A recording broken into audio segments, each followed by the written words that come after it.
വളരെയേറെ സങ്കടകരമായിട്ടുള്ള ഒരു കാര്യമാണ് ദീപലേഖയുടെ മരണം. ആ സംഭവ സമയത്ത് ഞാൻ നാട്ടിലുണ്ടായിരുന്നില്ല. ഇപ്പോഴാണ് എനിക്ക് വരാൻ കഴിഞ്ഞത്. ഞാൻ ഒരു പ്രത്യേക പരിപാടിക്ക് വേണ്ടി വിദേശത്ത് പോയതായിരുന്നു. അവിടെ നിന്നാണ് അറിയുന്നത്. അപ്പോൾ അസഹനീയമായിട്ടുള്ള ഒന്നായിട്ട് തോന്നി. കാരണം ദീപലേഖ എന്ന് പറയുന്നത് എല്ലാവർക്കും അറിയാം, വളരെ സജീവമായി പ്രവർത്തിക്കുന്ന, എല്ലാ കാര്യങ്ങളിലും ഇടപെടുന്ന, നാട്ടുകാർക്കേറെ പ്രിയപ്പെട്ട ഒരു HI ആയിരുന്നു എന്നുള്ളത്. അവിടെ ചുക്ലി ഫാമിലി ഹെൽത്ത് സെൻ്ററിൽ പ്രവർത്തിക്കുന്നതിനിടയിലാണ് ഈ ഒരു വലിയ വിഷമം ഉണ്ടായിട്ടുള്ളത്. ഇത് യഥാർത്ഥത്തിൽ ഗവൺമെൻറ്റിൻ്റെ ഒരു വല്ലാത്ത ഇടപെടലിൻ്റെ ഭാഗമായിട്ടുള്ള മരണമാണ് എന്നുള്ളത് നിസ്സംശയം നമുക്ക് പറയാൻ സാധിക്കും.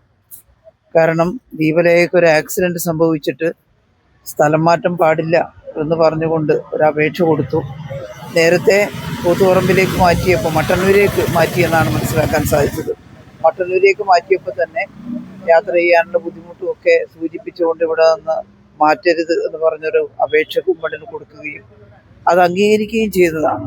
പക്ഷേ അതിനുശേഷം യാതൊരു മുന്നറിയിപ്പും ഇല്ലാതെ അവരെ വീണ്ടും സ്ഥലം മാറ്റി എന്നുള്ളതാണ് മനസ്സിലാക്കാൻ സാധിക്കുന്നത്. സ്ഥലം മാറ്റമെല്ലാം മാനുഷിക പരിഗണന കൂടി കണക്കിലെടുത്തുകൊണ്ടാവണം. അപ്പോൾ ഡിപ്പാർട്ട്മെൻറ്റിൽ നിന്ന് സ്ഥലം മാറ്റാതിരിക്കാനൊന്നും പറ്റില്ല. ചിലപ്പോൾ ഏതെങ്കിലും ആൾ തീരെ ഇല്ലാത്ത ആളുകളില്ലാത്ത ഇടങ്ങളിലേക്കൊക്കെ മാറ്റി നിശ്ചയിക്കുകയൊക്കെ സ്വാഭാവികമാണ്. പക്ഷേ നമ്മൾ പറയുന്ന നോംസ് എല്ലാം തന്നെ അതെല്ലാം മനുഷ്യർക്ക് വേണ്ടിയുള്ളതാണല്ലോ. ഞങ്ങളെല്ലാം ഈ വകുപ്പ് കൈകാര്യം ചെയ്യുന്ന സമയത്ത് ഇത്തരത്തിലുള്ള പ്രശ്നങ്ങളുമായി വരുമ്പോൾ അവരെ പരമാവധി സ്ഥലം മാറ്റാതിരിക്കാൻ ശ്രദ്ധിച്ചിട്ടുണ്ട്. ആക്സിഡൻറ്റിൻ്റെ പരിക്കോടുകൂടിയാണ് ആ HI ജോലി ചെയ്തിരുന്നത്, ദീപലേഖ ജോലി ചെയ്തിരുന്നത്. അപ്പോൾ അത് ചൂണ്ടിക്കാണിക്കുമ്പോൾ ഒരു പ്രതികാര നടപടി പോലെ മാറ്റുന്നത് ഒരിക്കലും നമുക്ക് അംഗീകരിക്കാൻ കഴിയാത്ത കാര്യമാണ്. കേരളത്തിൽ ഒരു ഗവൺമെൻറ്റും ഇങ്ങനെ ചെയ്തിട്ടില്ല എന്നുള്ളതാണ് മനസ്സിലാക്കാൻ സാധിക്കുന്നത്. ഗവൺമെൻറ് മാറുമ്പോൾ അങ്ങോട്ടും ഇങ്ങോട്ടുമൊക്കെ സ്ഥലം മാറ്റമൊക്കെ ഉണ്ടാവാറുണ്ട്. പക്ഷേ ഇത് ഒരുമാതിരി വലിയ പ്രതികാരം ചെയ്യുന്നത് പോലെ തലങ്ങും വിലങ്ങും മനുഷ്യരെ മാറ്റുകയാണ്. അപ്പോൾ കേരളത്തിൽ 3-4 ആത്മഹത്യകൾ ഈ സ്ഥലം മാറ്റത്തിൻ്റെ ഭാഗമായിട്ട് അത് പ്രയാസം താങ്ങാനാവാതെ മരണമുണ്ടായിട്ടുണ്ട്. ഇതിൻ്റെ ഒരു വല്ലാത്തൊരു പ്രഷറും കൂടിയാണ് ഇത്തരത്തിലൊരു സ്ട്രോക്ക് വരാനും ദീപലേഖ നമ്മളിൽ നിന്ന് മാറിപ്പോകാനും അവരുടെ ജീവൻ വെടിയാനും കാരണമായിട്ടുള്ളത് എന്നാണ് മനസ്സിലാക്കുന്നത്. അതുകൊണ്ട് പ്രതികാര ബുദ്ധിയോടുകൂടിയുള്ള ഒരു സ്ഥലം മാറ്റൽ, ഏതെങ്കിലും സംഘടനയുടെ പ്രവർത്തകരാണെങ്കിൽ പ്രത്യേകിച്ച് അവരെ തെക്ക് വടക്ക് ഓടിക്കുക എന്നൊരു സമീപനം ഇപ്പോൾ സ്വീകരിച്ചതായി കാണുന്നുണ്ട്. സർക്കാർ അത്തരം സമീപനം അടിയന്തരമായിട്ട് അവസാനിപ്പിക്കണം. ആളുകളെ വെറുതെ ബുദ്ധിമുട്ടിക്കുന്ന അവസ്ഥ ഉണ്ടാവരുത്. അപ്പോൾ ഒരിക്കലും ഒഴിവാക്കാനാവാത്ത പ്രൊമോഷൻ ട്രാൻസ്ഫറൊക്കെ വരുമ്പോൾ നമുക്ക് തീർച്ചയായിട്ടും അത് ഒഴിവാക്കാൻ കഴിയാത്ത കാര്യമാണ്.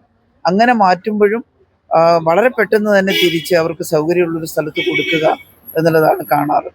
പത്രങ്ങളിലൊക്കെ വന്ന വാർത്ത ശരിയാണെങ്കിൽ പെൻഷനാവാൻ 1 മാസം നിൽക്കുന്ന, അല്ലെങ്കിൽ 2-3 മാസം മാത്രം ബാക്കിയുള്ള ആളുകളെ അടക്കം വളരെ അകലേക്കൊക്കെ സ്ഥലം മാറ്റിയതായിട്ട് കാണുന്നുണ്ട്.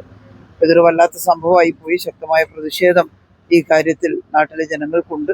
പ്രതിഷേധം അവർ പ്രകടിപ്പിച്ചുകൊണ്ടിരിക്കുന്നുണ്ട്. ദീപലേഖയുടെ കുടുംബത്തിനുണ്ടായിട്ടുള്ള ആഘാതം അത് ചെറുതല്ല. ഇപ്പോൾ സുരേഷ് ബാബു ശ്രീസ്ത നമുക്കെല്ലാം അറിയുന്നയാളാണ്. അദ്ദേഹത്തിനത് താങ്ങാൻ കഴിയാത്തൊരു കാര്യമായിട്ടാണ് കണ്ടത്. ഒറ്റ മകളാണ്, മകൾ എഞ്ചിനീയറാണ്. അപ്പോൾ ആ കുട്ടിക്കും ദീപലേഖയുടെ അച്ഛനും അമ്മയ്ക്കുമെല്ലാം ഉണ്ടായിട്ടുള്ള പ്രയാസം അത് നമുക്ക് നികത്താനാവാത്തതാണ്. പക്ഷേ അതെല്ലാം നേരിട്ടേ മതിയാവുള്ളൂ എന്നുള്ളതാണ് ഇപ്പോഴത്തെ സ്ഥിതി. അവർക്ക് അതിനുള്ള ശക്തി ഉണ്ടാവട്ടെ, ഈ പ്രയാസം നേരിടാൻ അവർക്ക് കഴിയട്ടെ എന്ന് മാത്രമേ ഇപ്പോൾ പറയാൻ ആഗ്രഹിക്കുന്നുള്ളൂ. ദീപലേഖയുടെ കുടുംബത്തിൻ്റെയും ദീപലേഖയെ സ്നേഹിക്കുന്ന ഒരുപാട് ആളുകൾ, ഒരു HI എന്ന് പറയുമ്പോൾ ജനങ്ങളുമായിട്ട് നേരിട്ട് ബന്ധപ്പെടുന്നയാളാണ്. അപ്പോൾ ദീപയാണെങ്കിൽ വളരെ ഇഷ്ടമായിരുന്നു നാട്ടുകാർക്കാകെ എന്നാണ് പറഞ്ഞത്. അവരുടെ വിയോഗത്തിൽ സങ്കടപ്പെടുന്ന എല്ലാവരോടും ഒത്ത് സങ്കടപ്പെടുക എന്നുള്ളത് മാത്രമാണ് ഇപ്പോൾ നമുക്ക് ചെയ്യാൻ സാധിക്കുന്നത്. അതുകൊണ്ട് ഇനിയെങ്കിലും സ്ഥലമാറ്റമൊക്കെ നടത്തുമ്പോൾ ഇത്തരത്തിലുള്ള മാനുഷിക പരിഗണന കൂടി കണക്കിലെടുത്തുകൊണ്ടാവണം എന്നുള്ളത് പ്രത്യേകിച്ച് ഗവൺമെൻറ്റിനെയും ഓർമ്മപ്പെടുത്തുകയാണ്.